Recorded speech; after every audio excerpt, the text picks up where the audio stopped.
السلام علیکم ورحمۃ اللہ وبرکاتہ۔ بسم اللہ الرحمن الرحیم۔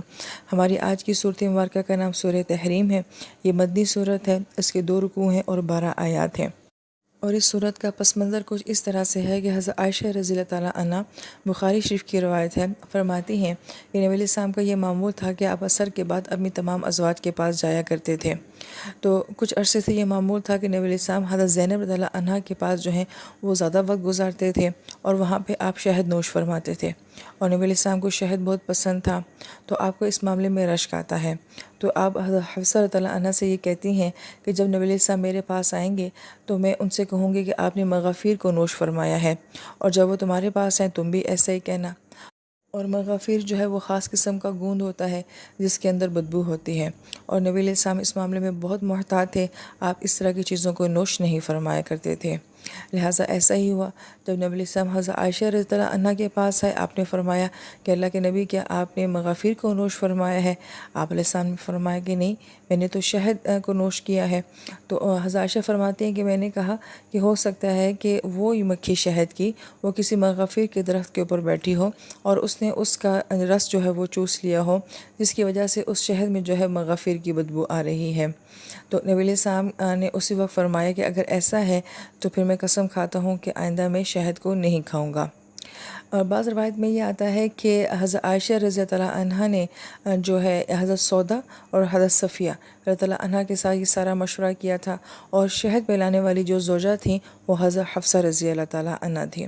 لہٰذا اس طرح کے بہت سارے واقعات جو ہمیں روایات میں ملتے ہیں، عین ممکن ہے کہ وہ سارے واقعات جو ہیں اس صورت کا شان نزول بنتے ہوں، یا پھر یہ خاص واقعہ جو بخاری شریف کی روایت میں بیان کیا گیا ہے، یہ واقعہ جو ہے اس صورت کے نزول کا سبب بنتا ہو۔ اب آیت مبارکہ کا جب آغاز ہوتا ہے تو اللہ پاک فرماتے ہیں، یا ایھا النبی، اے نبی، لما تحرم، کہ آپ نے وہ چیز حرام کیوں کی، ما احل اللہ لک، جو اللہ تعالیٰ نے آپ کے لیے حلال کی تھی، تبتغی مرضات ازواجک، تو کیا آپ اپنی ازواج کی جو ہے وہ رضا کو چاہتے ہیں، واللہ غفور رحیم، اللہ تعالیٰ کی ذات بہت معاف کرنے والی مہربان ہے۔ اس آیت مبارکہ کے ضمن میں مفسرین کرام یہ فرماتے ہیں کہ ہم قرآن پاک میں دیکھتے ہیں کہ اللہ تعالیٰ نے باقی تمام انبیاء کا نام لیا ہے،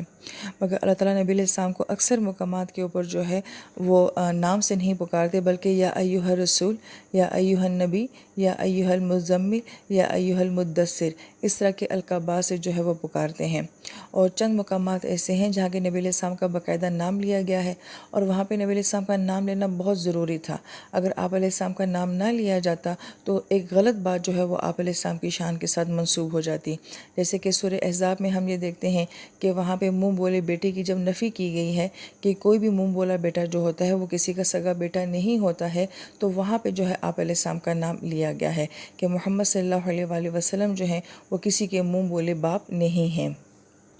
لہٰذا باقی مقامات پہ نبی علیہ السلام کو جو ہے وہ مختلف ٹائٹلز کے ساتھ پکارا گیا ہے، جیسے کہ جہاں نبی علیہ السلام کو یا ایھا الرسول کہا گیا ہے تو وہاں پہ آپ علیہ السلام کی بطول رسول پیغام پہنچانے کی ذمہ داری جو ہے ان آیات میں ان باتوں کو ڈسکس کیا جاتا ہے، اور جہاں نبی علیہ السلام کو یا ایھا النبی کہہ کے پکارا جاتا ہے وہاں آپ علیہ السلام کے مقام نبوت کو جو ہے وہ بیان کیا جاتا ہے۔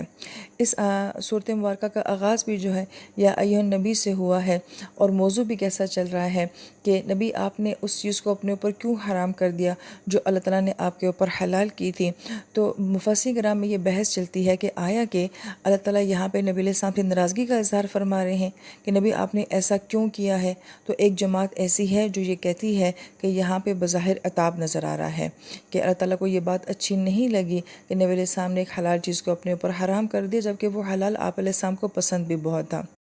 جبکہ جو دوسری مفسرین کی جماعت ہے وہ یہ فرماتے ہیں کہ یہاں پہ عتاب نہیں ہے، بلکہ یہاں پہ بہتر اور بہترین کی بات ہو رہی ہے، اولیٰ کی بات ہو رہی ہے، کیونکہ انبیاء علیہ السلام تو گناہوں سے معصوم ہوتے ہیں، اور انبیاء علیہ السلام کی شان بہت اعلیٰ اور ارفع ہوتی ہے۔ لہذا جب ان سے کوئی ایسا کام ہو جاتا ہے جو کہ ان کے مقام سے کچھ نیچے کے لیول کا ہوتا ہے تو ان سے بس یہ سوال کیا جاتا ہے کہ یہ آپ کے مقام کے مناسب نہیں ہے۔ تو یہاں پہ کوئی صغیرہ کبیرہ کی بات نہیں ہوتی ہے، جائز ناجائز کی بات نہیں ہوتی ہے، صرف بہتر اور بہترین کی بات ہوتی ہے۔ ابن عاشور رحمہ اللہ بھی یہی بات فرماتے ہیں کہ